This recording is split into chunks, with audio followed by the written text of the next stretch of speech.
Dam بناؤ ملک بچاؤ۔ آپ سب جانتے ہیں کہ اس وقت خصوصی طور پہ پنجاب اور بالعموم پورا پاکستان تقریباً بارشوں کی وجہ سے سیلابی پانی سے متاثر ہوا ہے۔ بہت سے علاقے متاثر ہوئے ہیں جہاں جانی مالی ہر طرح کا نقصان ہوا ہے۔ پہلے تو دعا ہے کہ اللہ رب العزت ہم سب کو اس آزمائش سے محفوظ فرمائے، ہم اس امتحان کے قابل نہیں ہیں۔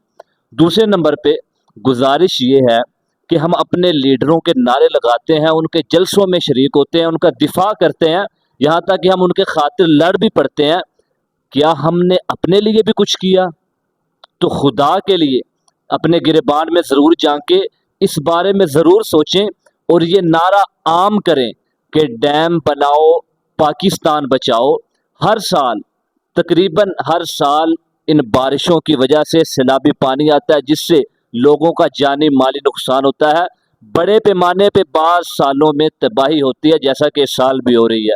تو خدا کے لیے ڈیم بنانے کا مطالبہ کریں، ہر بندہ اپنے اپنے لیڈر سے اور حاکم وقت سے یہ مطالبہ کرے کہ خدا کے لیے ڈیم بنائیں، ملک بچائیں۔ ہاں، وہ والا ڈیم نہیں جو جناب ثاقب نثار صاحب بنا رہے تھے۔ اس وقت جتنا لوگوں نے چندہ دیا اور یہاں تک کہ خواتین نے اپنا زیور تک اس ڈیم کے فنڈ میں جمع کروایا، لیکن وہ کہاں گیا فنڈ؟ خدا کے لیے اس پہ غور کیا جائے، حکمرانوں کے کانوں تک یہ آواز پہنچائیں۔ حاکم وقت اس طرف ضرور توجہ دے گا کہ اس وقت ڈیم پاکستان کی اہم ضرورت ہے۔